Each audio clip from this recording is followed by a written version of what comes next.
بھائی بس کر دیں، آپ کیا بات کر رہے ہیں؟ صحیح مسلم کی حدیث ہے، نبی پاک علیہ السلام نے فرمایا بیماری متعدی نہیں ہوتی، ایک سے دوسرے کو۔ ایک شخص نے عرض کیا تھا یا رسول اللہ یہ میرے اونٹ کو خارش پڑ گئی ہے اس اونٹ کی وجہ سے، اس کو خارش تھی، یہ اس کے پاس گیا تو اسے بھی پڑ گئی۔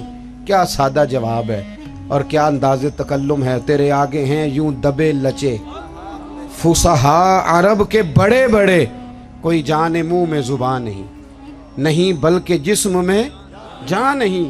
کہا جناب میرے اونٹ کو اس اونٹ سے خارش پڑ گئی، تو ایک جملہ کہا نبی کریم نے، حضور فرمانے لگے تیرے اونٹ کو تو اس اونٹ سے پڑی ہے، تو یہ بتا اس اونٹ کو کہاں سے پڑی تھی، اس کو کہاں سے پڑی تھی؟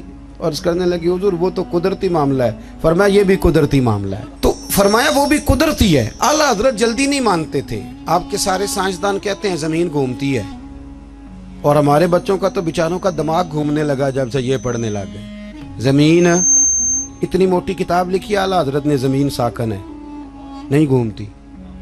پریشان ہو گئے آپ؟ میرے پاس ہے، لینی ہوئی تو لے لینا، اتنی موٹی کتاب ہے، اور 300 کے قریب دلائل دیے کہ زمین ساکن ہے۔ اعلیٰ حضرت فرماتے ہیں جب نبی پاک علیہ السلام نے فرما دیا کہ جب رب نے زمین کو پیدا کیا تو کانپنے لگی، تو رب کریم نے اس میں پہاڑ میخیں بنا کے قلعے بنا کے لگا دیے تو یہ ٹھہر گئی۔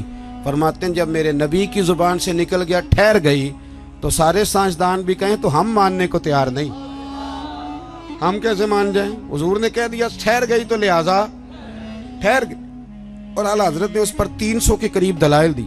ہمارا تو اصل مسئلہ یہ ہے کہ ہم پڑھتے ہی نہیں، اور پھر کچھ لوگ بڑی محبت سے کہتے ہیں جو اب تو سائنس بھی یہ بات مان گئی۔ تو میں نے کہا سائنس نہ بھی مانے تو ہماری تو کوئی مجبوری نہیں، سائنس نہ مانے سائنس ہماری تو مجبوری اللہ رسول ہے، سائنس ہماری مجبوری۔ سمجھ آ رہی ہے بات کی؟ اسی طرح اعلیٰ حضرت کے زمانے میں نا کسی نے کہا تھا کہ کشش ثقل ہے، زمین چیزوں کو کھینچتی ہے۔ دلیل کیا دی؟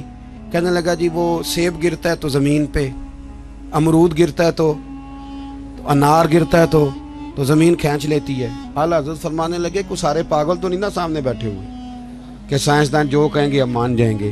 فرمانے لگے آدھا کلو کا سیب کھینچ لیا، انار کھینچ لیا، امرود کھینچ لیا، غبارے میں 1.5 چھٹانک ہوا بھر دو تو وہ زمین سے کھینچا نہیں جاتا۔ یہ عجیب فلسفہ ہے تمہارا بھائی کہ زمین اپنی طرف، بیالوجی والے تھک گئے کل یہ بیان کر کے، ہیں جی فزکس والے بیچارے تھک گئے رٹے لگا کے۔ تو اعلیٰ حضرت فرمانے لگے تمہارا کسی عقل مند سے پالا نہیں نہ پڑا، او خدا کے بندو اتنا موٹا انار سیب امرود کھینچ لیا تو 1.5 چھٹانک ہوا تھی غبارے میں، وہ نہیں کھینچا گیا۔ تو حضور پھر آپ بتائیں معاملہ کیا ہے؟ تو اعلیٰ حضرت فرمانے لگے معاملہ یہ ہے کہ ہر چیز اپنی اصل کی طرف لوٹ جاتی ہے۔ چونکہ امرود زمین سے پیدا ہوتا ہے تو زمین میں آ جاتا ہے، چونکہ انار زمین سے پیدا ہوتا ہے تو زمین میں آ جاتا ہے۔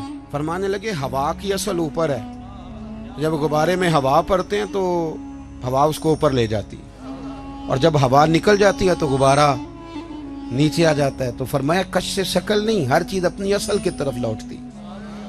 انسان کہاں سے پیدا ہوا؟ مٹی سے، جائے گا کہاں؟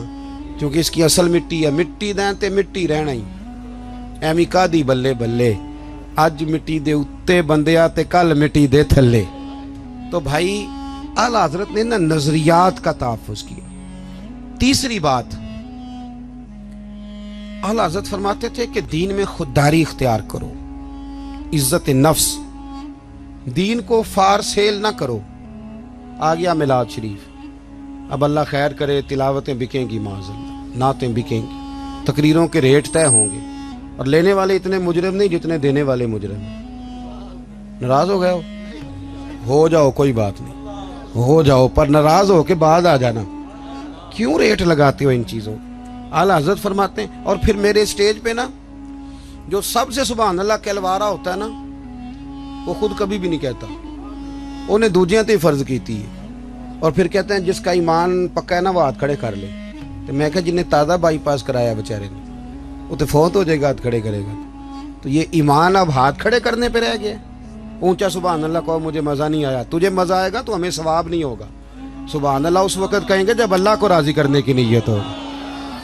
عجیب فلسفہ ہے، عجیب رٹا ہے، اور 25-25 ہزار روپیہ لے کے آتے ہیں تو جو غریب بیچارے اسٹیج کے سامنے بیٹھے ہوتے ہیں انہیں بے عزت کر کے چلے جاتے ہیں۔ میں نے تو ایک سے کہہ دیا تھا ایک دفعہ، میں کہ تو پیسے لینے مفت آئے نہیں سارے جنہیں آئے، مہربانی کریں ذرا۔ اعلیٰ حضرت نے خودداری سکھائی، عزت نفس، کوئی کھا نہیں جاتا۔ آپ اگر سر اٹھا کے جینا چاہتے ہیں تو پھر ہاتھ پھیلانا چھوڑ دیں۔ روزی رب قریب کے دست قدرت میں ہے، جب چاہتا ہے جتنی چاہتا ہے عطا فرماتا ہے۔ یہ کشکول اعلیٰ حضرت سنو، فاضل بریلوی کس کا نام ہے۔ اعلیٰ حضرت رحمت اللہ علیہ دکان پہ تیل لینے چلے گئے۔ میری طرح کا مولوی دکان پہ چلا جائے، دکاندار کہندا ہے انہیں کیڑے پیسے دینے، بڑے ہسے ہو تسی، ہے نا۔ تو پولیس والا چلا جائے تو پھر نہیں ٹینشن لگتی، بولیں چیئرمین صاحب چلے جائیں تو پھر نہیں لگتی۔ صرف مولوی کی بات پہ ہنستے ہو، وہ کہتے ہیں یہ مفت خور ہے، یہ کیسے دے گا۔ اعلیٰ حضرت چلے گئے دکان پہ تیل لینے، دکاندار سے کہا، اور یہ بھی دیکھو اتنے بڑے عالم اور تیل لینے خود چلے گئے۔ یہاں تو جس کے 4 شاگرد ہوں وہ تو اللہ خیر کرے پکڑا ہی نہیں دیتا۔ اعلیٰ حضرت چلے گئے تیل لینے دکان پہ، اسے کہا سرسوں کے تیل کی بھر دو بوتل، اس نے بھر دی۔ فرمایا کتنے پیسے؟ کہنے لگا جی ویسے تو 5 آنے کی ہے، آپ ہمارے عالم میں آپ 3 آنے دے دیں۔ اعلیٰ حضرت نے پورے 5 دیے۔ فرمایا میں احمد رضا ہوں، میں اپنا علم 2 آنے کا نہیں بیچا کرتا۔ کرو مدح اہل دول رضا، پڑے اس بلا میں میری بلا، میں گدا ہوں اپنے کریم کا، میرا دین پار آئے نہ آنے۔ فرمایا رکھ تو، مجھے نہیں چاہیے۔ خودداری سکھائی اعلیٰ حضرت نے، تقوی سکھایا۔ کیونکہ میں نے کہا تھا باتیں زیادہ نہیں کرنی، سمیٹنے کی طرف آ رہا ہوں۔ ہمارے ہاں نا کارکن ہمیشہ غریب آدمی ہوتا ہے، لیکن مجبوری یہ ہے کہ غریب آدمی بیچارہ وہ سارا سال بھی مسجد دھوئے نا، اشتہار بھی لگائے، تو میلاد کے سٹیج پہ وہ نہیں بیٹھ سکتا، کیونکہ یہاں بھی بیٹھنے کے لیے 50,000 دینا پڑتا ہے۔ آپ تعاون کریں محفل میں، سٹیج پہ آ جائیں۔ اگر اور قریب بیٹھنا تو پھر نوٹوں کی دتھی رکھ لیں ہاتھ میں، پھر نعت کا نام یاد کر لیتا ہے، کہتا ہے حاجی صاحب ہے شیر تو ہاڈی نظر دے، اور ساتھ یہ بھی کہتا ہے پکا عاشق رسول ہے، کیونکہ 50 دے لے کے آیا ہے، پکا ہے، ڈگری دے جاتا ہے۔ خدا کا خوف کرے۔ اور وہ جو غریب آدمی، اس کو سیاستدان تو ویسے نہیں سٹیج پہ بٹھاتے، تو اگر محفل میلاد پہ بھی نہیں بٹھایا جائے گا تو اس کو عزت کہاں ملے گی۔ اعلیٰ حضرت تو فرماتے ہیں ہم غریبوں کے آقا پہ بے حد درود، اور ہم فقیروں کی ثروت پہ لاکھوں سر۔ اعلیٰ حضرت بڑی غریب پروری کرتے تھے۔ ایک یتیم بچہ آ گیا، سید ایوب علی صاحب رضوی رحمۃ اللہ علیہ آپ کے خلیفہ ہیں، کبھی اللہ آپ کو توفیق دینا تو میانی صاحب قبرستان جائیں اور سید ایوب علی صاحب کی قبر پہ ضرور فاتحہ پڑھ کے ہیں، کیونکہ اعلیٰ حضرت کو جتنا لوگوں تک پہنچایا ہے اس میں 75% حصہ سید ایوب علی صاحب کا۔ سید ایوب علی رضوی صاحب رحمۃ اللہ، لاہور میانی صاحب میں آپ کا مزار ہے۔ سید ایوب علی صاحب کہتے ہیں کہ ایک بچہ آگے اعلیٰ حضرت سے کہنے لگا حضور میں یتیم ہوں، والد فوت ہو گیا، اکیلا ہوں، میری ماں ہے، تو اگر کوئی غریب دعوت کرے تو آپ آ جائیں گے؟